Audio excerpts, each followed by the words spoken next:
Saham ini pertama kali kita bahas itu tanggal 3 Juni tahun 2025. Jadi my friends tinggal cek aja archive-nya kita. Terakhir kita bahas lagi tanggal 15 Juli ya my friends. Jadi pada saat itu kita sebutkan bahwa narasi dari si Piridam Pharma ini atau PIVA ini dia waktu pas kita bahas mengenai masalah COVID ya. Jadi kasus COVID naik, tapi kita sebutkan bahwa kalau misalnya my friends mencari perusahaan yang terkorelasi dengan suatu situasi, ada baiknya sekarang itu memperhatikan dia punya growth story atau tidak. Jadi waktu itu kita sempat bahas ada si KF, ada si IRA juga dan juga PIVA ya, saham second sama third liner lah ya kalau kita boleh bilang. Tapi kita lebih dominan bilang bahwa Piridam Pharma nih yang punya growth story-nya itu kuat. Jadi bukan cuma karena kasus COVID naik terus dia naik gitu ya. Terus pada beberapa waktu kemudian saya coba cek dari archive tanggalnya saya nggak kelewat ya, tapi kita sempat bahas juga mengenai masalah public expose-nya dia, dan yang terakhir ini tanggal 15 Juli kita bahas mengenai laporan keuangannya PIVA nih yang kita ekspektasikan akan rilis dalam waktu dekat. Apa aja sih yang harus mereka perhatikan? Nah, saya mau remind lagi apa yang kita bahas beberapa waktu terakhir ini. Jadi kalau my friends buka materi public expose-nya si PIVA, ini bisa diakses ya. Saya akan lompat ke beberapa poin yang paling penting nih.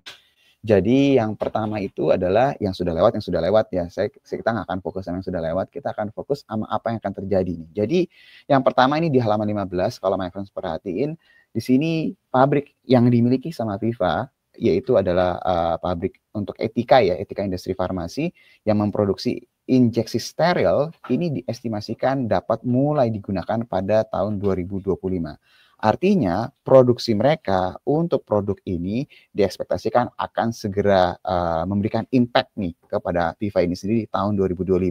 Berarti kita bisa bilang bahwa potensi revenue-nya PIVA dari sini ini akan mendapatkan kenaikan nih. Ini cara kita melihat ke depan narasi yang bagus itu seperti apa. Hal-hal informasi seperti ini akan mendukung pergerakan harga ke depannya nih. Itu yang pertama. Yang kedua yang harus mereka perhatikan, salah satu dari efek mereka akuisisi probiotik perusahaan Australia di tahun lalu ya, di bulan Juni ya.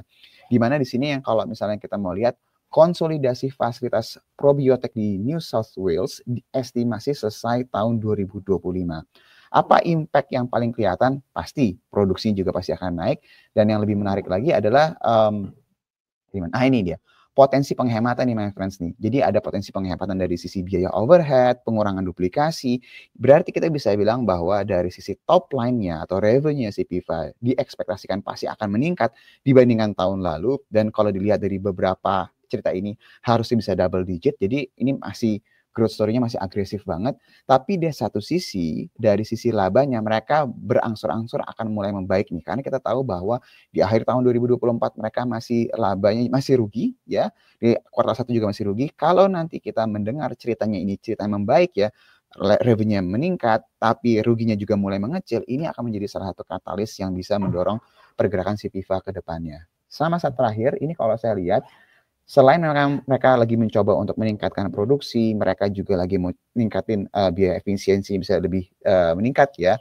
Di sini juga mereka lagi kasih lihat juga nih pipeline dari sisi salesnya mereka juga nih. Di sini kalau kita lihat dari key clients pipeline-nya dan juga pipeline ekspornya PIVA, ini bisa dikatakan mereka nggak hanya meningkatkan produksi, tapi juga mereka meningkatkan potensi sales ke depannya. Jadi narasi-narasi seperti ini yang kalau misalnya kita lihat yang bisa memberikan impact positif ya, baik jangka pendek maupun jangka menengah dan panjang ke perusahaan.